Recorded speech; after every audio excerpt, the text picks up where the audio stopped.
Hi, I'm Michelle Adubato. The North Ward Center is committed to educating the public about the importance of community programs that give all New Jersey residents a chance for a better life. That's why we're proud to support the important educational programming produced by the Caucus Educational Corporation.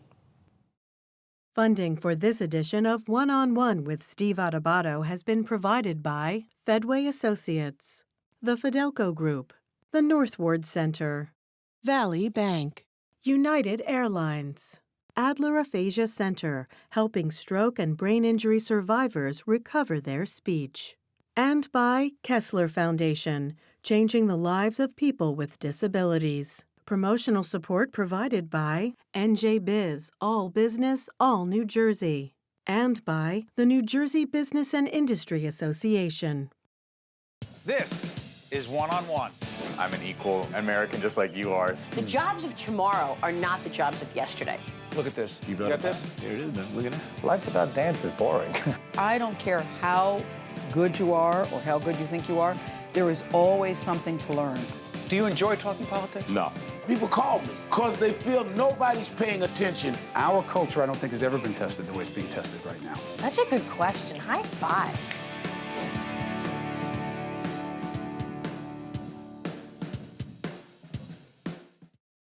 Hi, I'm Steve Adubato on location at Ramapo College. You see folks behind me. We've just finished an extraordinary event, the 23rd annual Russ Berrie Making a Difference Award Ceremony. In part one, you saw, if you checked it out last night. If not, check it out online. We met a whole range of winners of this Russ Berrie Awards for making a difference. Unsung heroes, people who help other people every day, save lives, do amazing things. But in this particular program, you're going to meet the top three winners. Two $25,000 Russ Berrie awardees for making a difference, and the one grand prize, $50,000 winner. And let me tell you something. You think you've seen people who make a difference in the world every day? The folks here at Ramapo, the folks who are part of this event, the folks who are selected over 200 plus who are nominated are really special. This program is one you can't miss. We just completed another 23 years, Angelica, of recognizing unsung heroes who make a difference. I always ask the same question every year. It never gets old. What are you feeling right now? I think 23 years, we've actually seen so much multiplication of our efforts. You know, one simple idea, like you said, one act, one seed, and look what it's grown. You and I like to talk about this, is getting others to believe in that whole. We're building a field, and it's not just, like you said, 23 winners.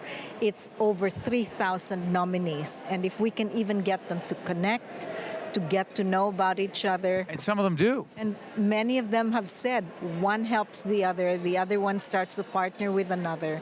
And that's what we're doing. We're connecting everyone so that together we have a stronger platform for change. Steve Adubato here at the Russ Berrie Awards for Making a Difference, the 23rd annual event that we've had. And this is, in fact, you're about to see on camera, the $50,000 winner. That is the most significant prize, if you will. And she is Fraidy Reiss, who is founder and executive director of an organization called Unchained at Last. We're about to see a video, a story about that organization, but how would you describe it? Unchained at Last is the only organization that's dedicated to ending forced and child marriage in the United States through direct services and advocacy. You experience this personally. It matters to you on a very human, individual level. Tell folks why. Well, this is a really deeply personal issue for me because I'm a forced marriage survivor. I grew up in an insular religious community where that's just what happens. Your family arranges your marriage for you when you're young. And it was an abusive marriage for me. The stranger turned out to be violent, but I was trapped for 15 years in this abusive marriage. And when I finally managed to escape, my family shunned me. They still consider me dead. On that note, let's take a look at this video, which has been produced by the Ramapo students, the terrific production team, and it tells a very powerful story on behalf of Fraidy and her colleagues.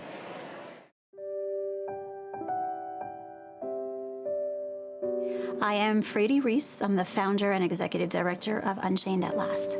I founded Unchained in 2011. Out of my own traumatic experience, I myself was forced to marry as a teenager at 19. So I was trapped in this abusive marriage for 15 years. And when I finally managed to escape, my family and community retaliated against me by shunning me. I managed to rebuild my life, and I founded Unchained at Last to help women, girls, and others who are in or facing a forced marriage and just need a little bit of support.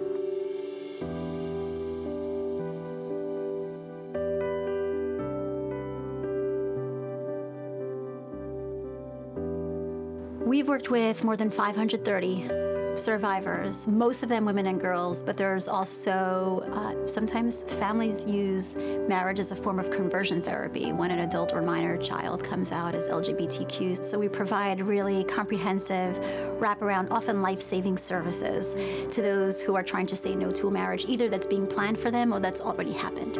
And that involves everything from helping them to escape, even sometimes internationally. If somebody is taken overseas for a forced marriage, we will help the person come back to the U.S. and then get them someplace safe and then help them get out of the bad situation and rebuild their lives. And our main focus right now in terms of policy and legislation is child marriage, which is one form of forced marriage.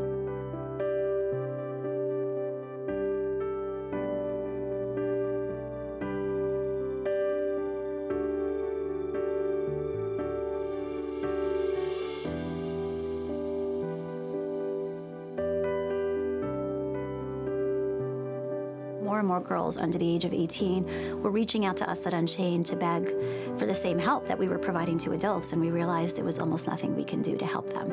So at the time, our research showed that marriage before age 18 was legal in all 50 U.S. states. Between 2000 and 2010, an estimated 248,000 children, at least as young as 12, were married in the United States, and almost all of them were girls married to adult men. In most states, you're not even allowed to leave home to escape from an abusive husband. You can't get into a domestic violence shelter.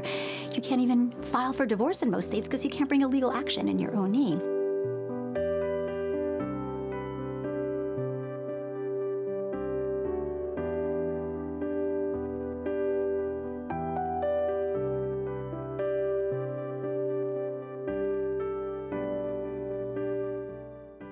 We just saw that video. Everyone else has seen that video here. When you were up on that stage and I asked you to take the microphone and talk to these folks, what was going through in your mind and, more importantly, your heart? I mean, first of all, it's overwhelming to get that kind of recognition and acknowledgement, because let me tell you, passing the legislation to end child marriage in New Jersey and in Delaware, it was years and years of hard work. And so it's just really wonderful to get the acknowledgement and the recognition. But one of the things you said was that sometimes you'll talk to a legislator or public policymaker or say, wow, that's simple, it makes perfect sense, it doesn't cost anything, but what if a girl gets pregnant? That's the number one reason that legislators refuse to end child marriage. You know, I'm an old-fashioned guy. They like to tell me, girl gets pregnant, she's got to get married. Doesn't matter that pregnancy exceptions to the marriage age have been used to cover up rape and force girls to marry their rapist. Doesn't matter that studies show that here in the United States, a pregnant teenage girl who marries is more likely to suffer economic deprivation and instability than a pregnant teenage girl who stays single. They don't care. Finally, what does this award, this $50,000 award for making a difference, mean to you? You know, at Unchained at Last, we're a tiny, feisty little team. Even though we're a national organization with a lot of impact, there are only 4 of us, and our budget is under $500,000. So $50,000 is a really big deal. We can finally hire an administrator, which we have never had administrative support staff before. And so I'm really grateful. And with this, we're gonna use this as a way to get from the 2 down, 48 to go to, I hope, by the end of this year, we do have strong legislation pending in Nevada, Pennsylvania, and Massachusetts, and in many other states, but they're not all going to pass. And so I hope that with the additional recognition and awareness and financial support of this award, I hope that a year from now I can say we are now 5 down, 45 to go. We are, in fact, here with the husband of one of our $25,000 Russ Berrie awardees for making a difference. He is Ed Monroy. And your wife, Karen, Dr. Karen Monroy, the founder of Ability to Work, couldn't be with us today. You're representing her with your son, Zach. Before we see this video, a brief description of the organization. Well, we work with the developmentally disabled, with the differently abled, and to really help them be a part or an active part of the community. So many times in this part of the world, they are cloistered, right? They don't get a chance to succeed. And, you know, everybody wants the same thing. Everybody wants to feel good about it. Everybody wants to work. Everybody wants to feel like they're a contributing member. And we provide that for them. We help them with all these skills that they need to do well in the world. Yeah, let's take a look at this very powerful video that tells an extraordinary story.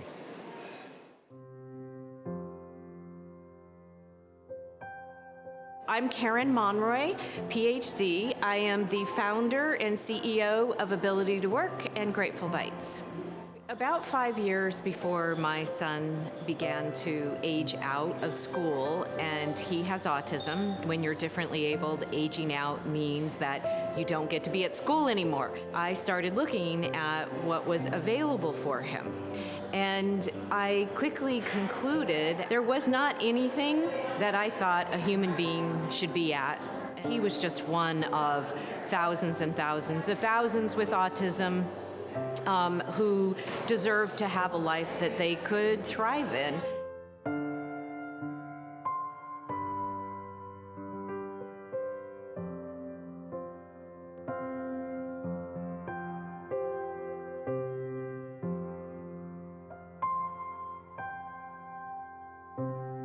We wanted something that would have that social component to it, so Restaurant Cafe is a good match for that. We're trying to remove barriers for socialization and connection between autistic individuals and neurotypical individuals.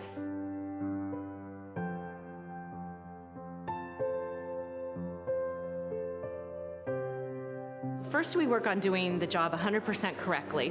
Then we work on efficiency. Then we work on independence in our advanced model. They are here apprenticing, and they are learning independent skills. They are learning social and emotional skills that are required to be independent. And we're not just focused on the job. We're really using the different tasks and jobs as a way to deliver those life lessons around cognitive abilities. And we teach the employers how to be good employers of a differently abled person and how to set them up for success. The businesses that we do, we have the cafe, which is open for breakfast and lunch Wednesday through Sunday. We just recently also opened for dinner Friday and Saturday nights. We have custom cakes, we have bakery specialty items, and we have signature cakes you can order online. You need good vibes, we got them. We have been named one of the state's top bakeries 4 years in a row.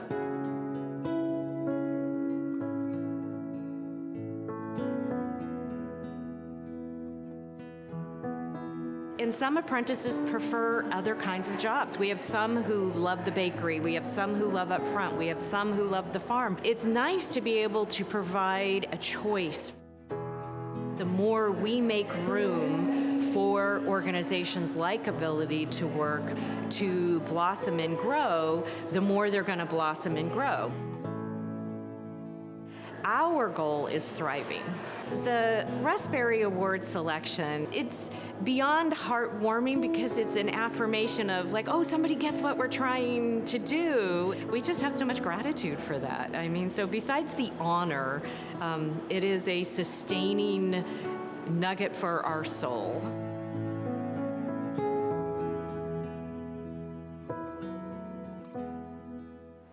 Ed, as we've just seen this video, Zach, your son, was with you accepting the award. What I'm curious about is how much did Zach's experience drive this entire process? It all started with him. Before he aged out of the system, as they say, we were looking for things for him to be a contributing member of society, and there just wasn't anything out there. The things that were out there he didn't deserve, right? And I don't mean that in a good way. So we decided that if we were going to do something, we were going to go whole hog, and we were going to do it, and it wasn't going to work for lack of trying. And we decided to go big or go home. And it was all about him, supporting him, so he can be successful, so he can feel successful. And if we help somebody else, that's great too. Finally, this $25,000 award, one of only two in that category. What does it mean to you and to Karen and your family?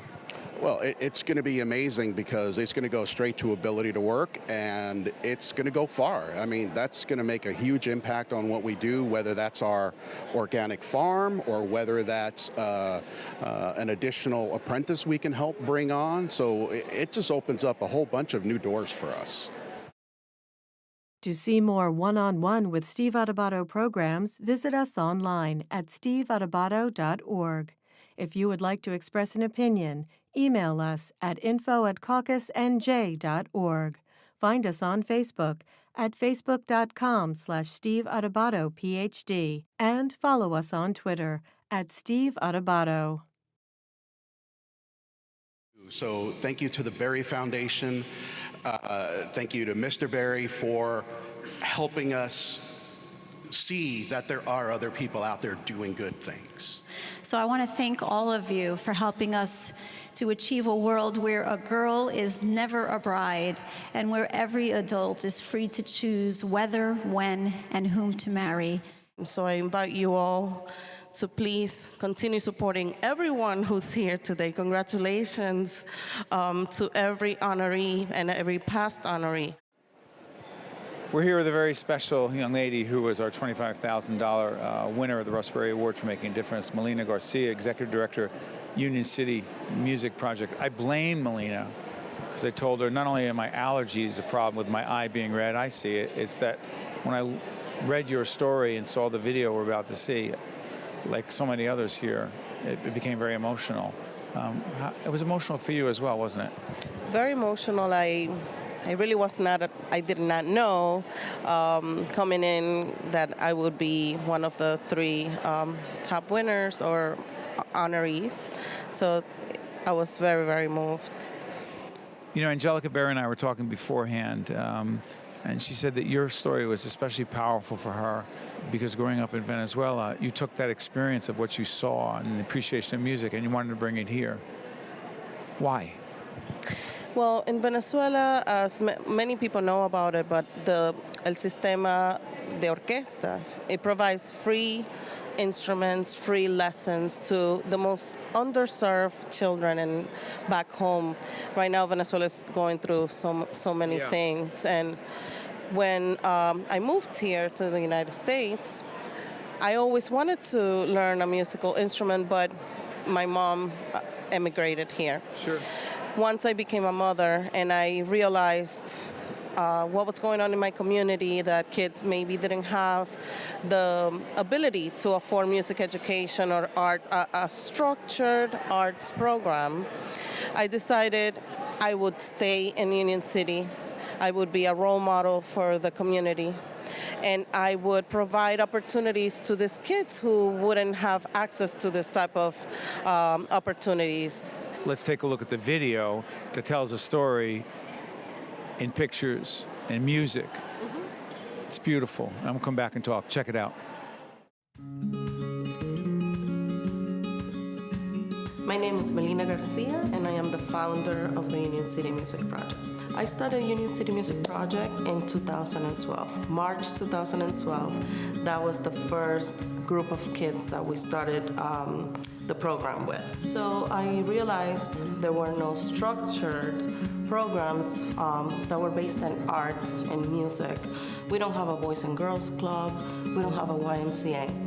And having an arts background, I decided to do a replica of what has been done successfully in Venezuela. And I created a Union City Music Project to do just that.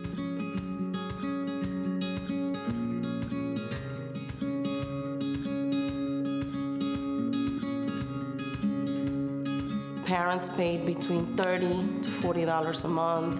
Whoever can pay a little more pays $50 a month. In exchange of that, they get 24 hours of music instruction.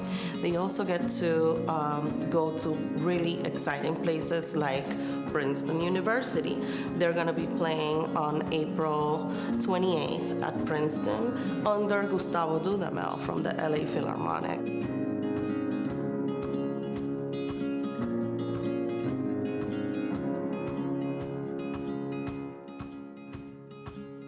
We start kids really, really young, 3 years old, mother or father and child. They get to build the instrument true to size. What does this do? First, it teaches the kid about the instrument part. It also teaches this young child to listen to the teacher, to stay in a specific place. And if they drop the instrument, it doesn't break. For everyone who's in the program, my goal is for them to realize their true potential, to use music as a tool. So when they're going through their teenage years or when they're applying to college, these kids, when they have been here so many years, by the time they apply for college, they're a much more attractive candidate. I want them to be whatever they want to be. I want to take them to places that they can actually go to and aspire to go to. I want them to be the best version of themselves that they can be.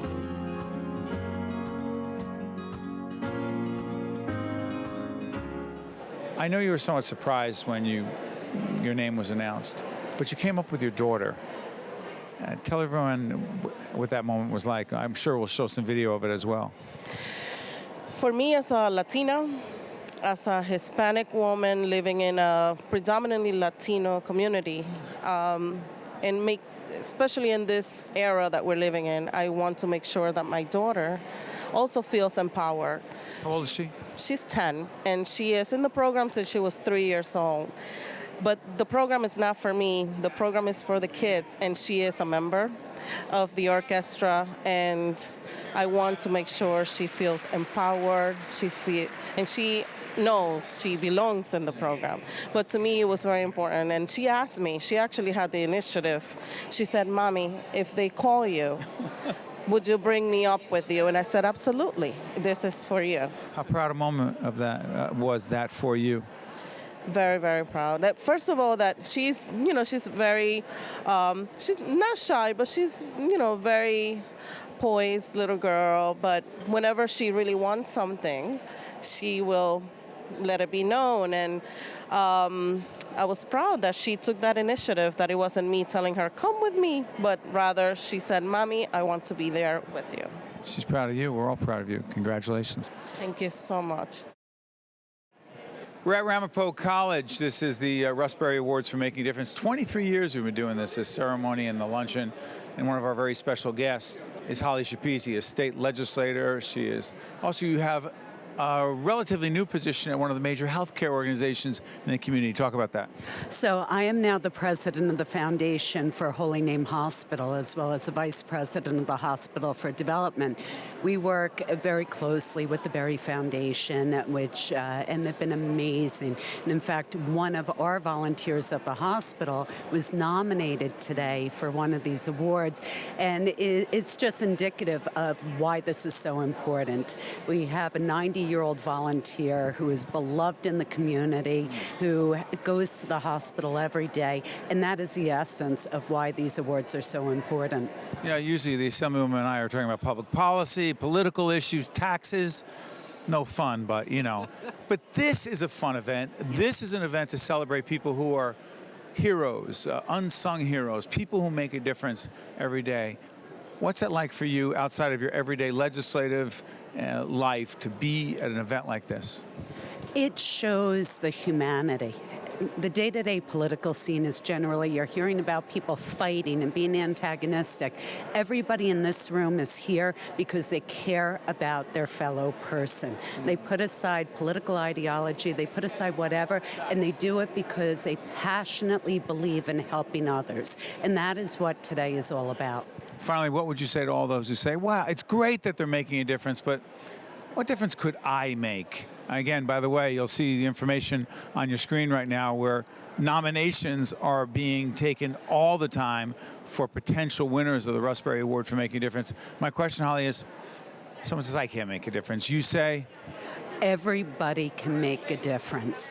Volunteer, get involved, find something that you love, whether or not it's animals, people, something. Go volunteer your time.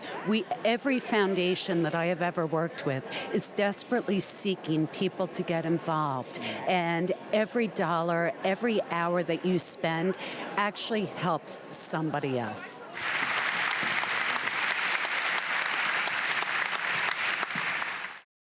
One-on-One with Steve Adubato has been a production of the Caucus Educational Corporation, celebrating over 30 years of broadcast excellence. Funding for this edition of One-on-One with Steve Adubato has been provided by Fedway Associates, the Fidelco Group, the Northward Center, Valley Bank, United Airlines, Adler Aphasia Center, and by Kessler Foundation. Promotional support provided by NJ Biz, and by the New Jersey Business and Industry Association. Transportation provided by Airbrook Limousine, serving the metropolitan New York, New Jersey area. Hi, I'm Governor Tom Kean. A dear friend of mine had aphasia, which is a language disorder that occurs from a brain injury or a stroke. It robs a person's ability to communicate, but it doesn't affect their intellect. Programs and services offered at the Adler Aphasia Center helped to improve my friend's communication skills, as well as her self-confidence and quality of life. Most importantly, she was among people who understood her. If you or a loved one has been diagnosed with aphasia, there is hope.